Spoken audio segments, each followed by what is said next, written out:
Hello, welcome back. I am Statman Dave. Today we're going to be looking at 5 players Arsenal should sign in January. This content is sponsored by Football Index. If you haven't checked it out, the link is in the description below. Go and give it a little bit of download. It's a lot of fun. It's basically a stock exchange game where you can buy and sell football players where they basically go up in value with their buzz. And that's why this transfer video is going to be great if you're a fan of Football Index. I am. It's bloody awesome. Make sure, of course, to subscribe if you are new and like that goddamn video. Anyway, let's get this party started. So Unai Emery in the Premier League this season has either played a 3-4-2-1 or a 4-2-3-1. I've highlighted 2 areas of the pitch that I think Arsenal should improve, at centre-back and on the right wing. First up, let's go for centre-back. Benjamin Pavard should be signed from Stuttgart. One word describes Benjamin Pavard: calmness. A natural centre-back, Pavard joined Stuttgart in 2016 whilst the club were in the 2nd division. Since then, Pavard has gone on to win the World Cup as a right-back for France, but very capable at playing both positions. A versatile defender, Pavard sees himself as a centre-back, but he stated he's happy to learn the new role. I'm happy as long as I'm on the pitch. I'm not a right-back by trade, but it's up to me to work on that. I'm still young, and I think that's a good quality of a young player that will fit in to fill any role for a team, which would be perfect for Unai Emery. Emery likes his defenders to defend first, and Benjamin Pavard does exactly that. Not afraid to clear the ball, he's averaged more clearances per game than any other player in the Bundesliga this season. But where he'll upgrade the Gunners is in possession. Pavard is brilliant on the ball, so comfortable on the ball and easy to watch. Good at moving centre forwards out of position with his passing. For Emery though, it's about breaking lines. Benjamin Pavard can find his teammates in between the lines. Considering Arsenal will either play this 4-2-3-1 or a 3-4-2-1, they need that option from centre-back. Direct passes into the feet of those attackers, and that's something Benjamin Pavard could do. Building up in the final third at the moment is done going out wide, playing to the wing-backs and then those operating with the inside forwards.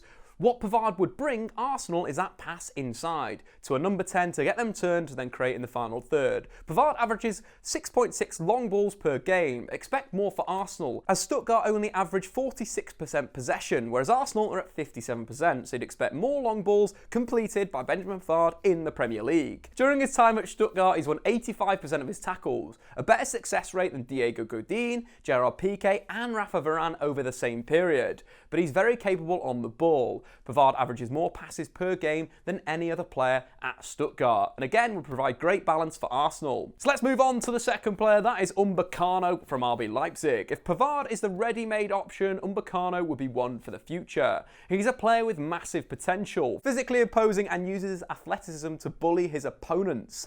A very aggressive defender. He loves the challenge. I've seen a tackle where Upamecano clattered his opponent and then got up and shouted in his face, an absolute lunatic in a defensive sense. However, he's still not the finished article and has a mistake in him, especially when potentially he would be playing in Emery's back 3.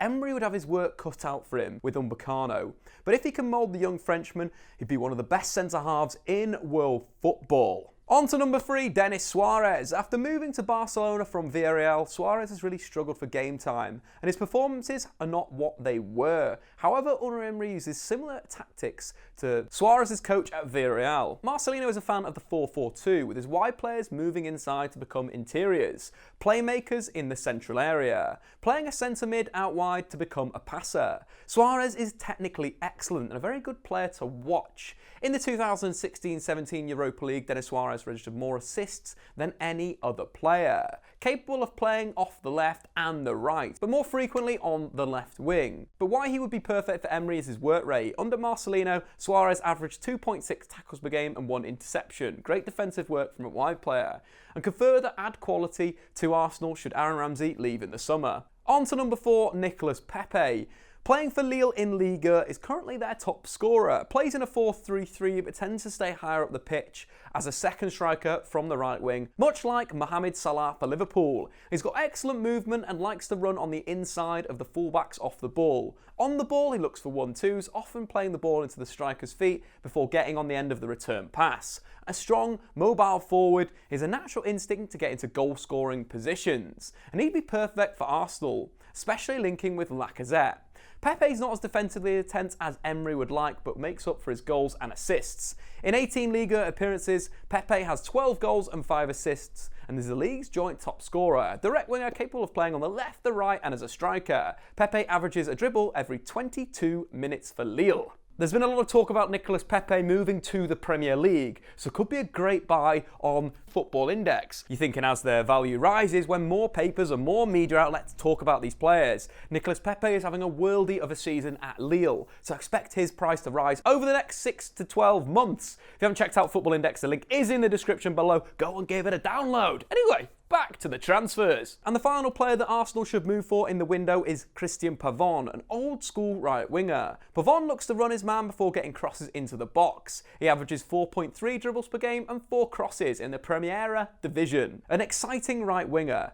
When he picks up the ball, either he gets his head up straight away and plays those crosses in, or alternatively will drive at his opponents before looking to play that through ball. In 55 games as a right winger for Boca Juniors, Pavon has 19 goals and 21 assists. A creator that would fit into Emery's system down to a T. They play wide and attack down the flanks. Against Alianza Lima in the 2018 Copa Libertadores, he grabbed 4 assists in a single game. He likes to stay high and wide and would be great foil to Upamecano. Upamecano is a player that likes to get onto low crosses in the penalty area, something that Cristian Pavon frequently does. Or alternatively, the other classic move from Upamecano from his Dortmund days would be running the channels and having the winger cut in before flaying a through ball to get on goal. Again, something that Cristian Pavon excels at. Can play on the left as well as the right. On the left hand side, more of a diagonal player coming into his stronger right foot, but would be the perfect player for Arsenal on the right wing. If I was the director of football at the Emirates, I'd probably sign Cristian Pavon and Benjamin Pavard in January. They would instantly improve Arsenal on the right wing and at centre back. Anyway guys, get into the comments below.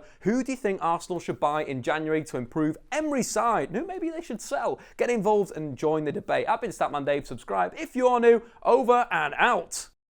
If you've enjoyed this content, why not check out my playlist of predictions? We're talking Champions League and Premier League, or alternatively, if you like your tactics, what is a great playlist about all types of tactical roles around the world of football.